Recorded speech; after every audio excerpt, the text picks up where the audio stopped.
Welcome back to the Rewind That Tape YouTube channel. Today we are back with another video and we are going back to the NFL.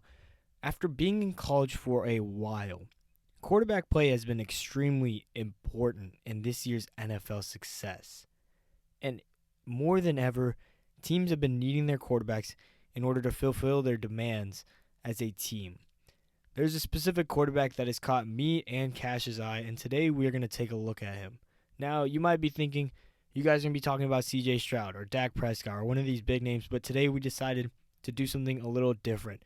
We're going to be looking for underrated quarterbacks this year that we feel like deserve a little bit more of a spotlight, similar to how we did contenders or pretenders, but this time we're just focusing on the quarterbacks. Today we're going to be talking about Sam Howell, who has led a weak Washington team into a decent record despite the many flaws that they have. Not to mention, we don't know what management wants to do with this team, considering they already traded away their former number 2 overall pick in Chase Young. Let's rewind that tape on Sam Howell and the Washington Commanders.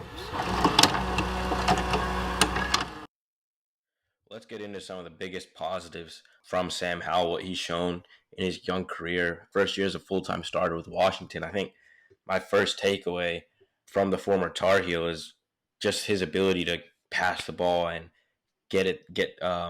being able to extend drives, get his entire offense involved. And that just comes with being able to process defenses and kind of just be able to let the game flow. You know, he's not forcing anything.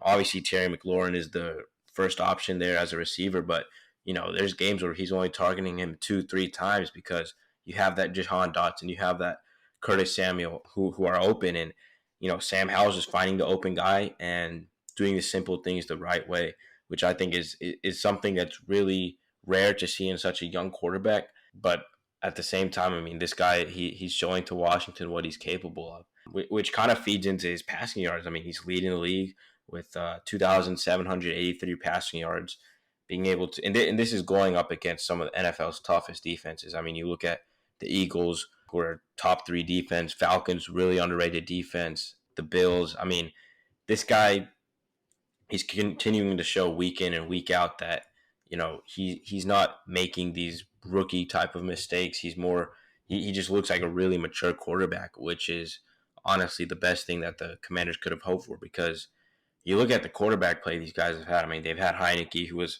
decent given the circumstances. Carson Wentz was flat out terrible. They really haven't had a solid quarterback per se since Alex Smith, and you know that's exactly what they kind of have here in Sam Howell. I mean, there's a quarterback who's able to do the simple things the right way. You know, take his team to the max potential that they have, and him doing this in his first year as a full time starter is pretty insane.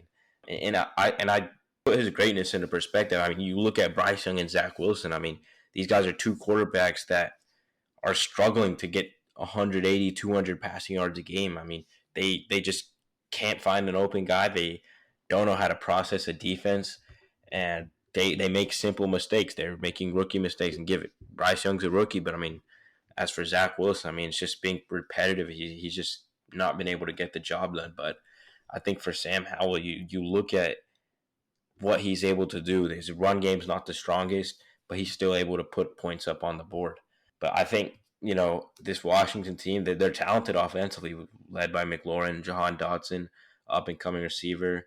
They have Brian Robinson, who, you know, he's a solid running back, but I think, you know, it's just so far just hasn't looked like something you can rely on. Yeah, the offensive concerns really just stem at where the offensive line is, and Howell is consistently on the run. If you watch tape on Sam Howell, he is consistently moving.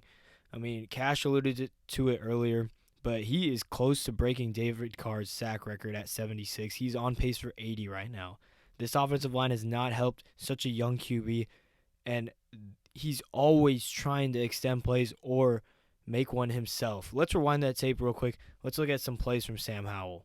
Let's start in this Eagles game. It's a 3rd and 7 in the second quarter, and the play just kind of breaks before it can even get started. Sam Howell's already moving to his right side and then throws an absolute dot to get the first down. I mean, this is the type of plays that you expect to see from a veteran quarterback, but not from a guy like Sam Howell, who's still learning the offense, his first year in it, and he's making plays like that. Then you look at the Seattle game, and he's had multiple of these all year, but looking at the 2nd and 8 in the first quarter, the first touchdown, there's pressure everywhere.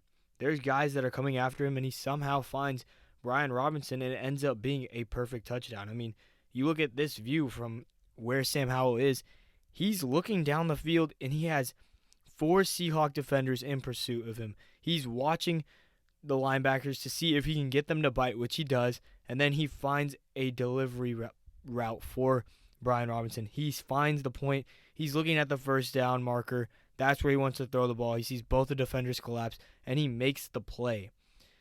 Those are plays that you're not used to seeing from rookie quarterbacks. And watching the game this past weekend and some of the other games that the Commanders have played, I've been really impressed with that ability.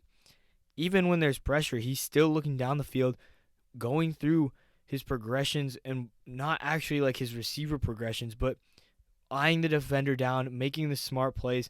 Cash said it earlier. He makes a lot of smart plays. He makes the right plays. And in this situation, when the play's broken, which it does happen a lot, look at this. He finds an open guy. He finds the right receiver. And now this is a free touchdown against the Seahawks. I got one more play for you guys, and this one happens in the third quarter of that Seattle game as well. 2nd and 9.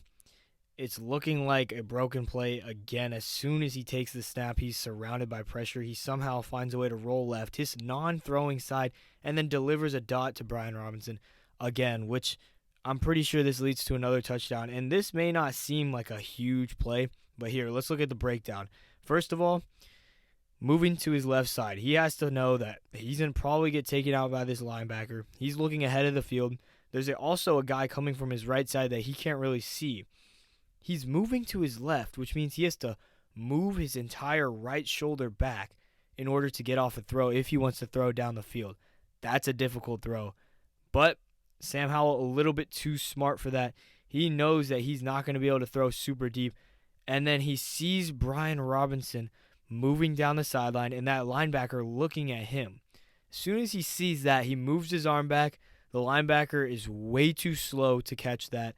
And he makes a incredible throw. I don't think, look at his arm angle here. He is going to zip this in a gap that I don't even see from the TV camera angle, but here from behind you can see a lot of space that he sees up ahead. He throws the ball into space again, and there it is.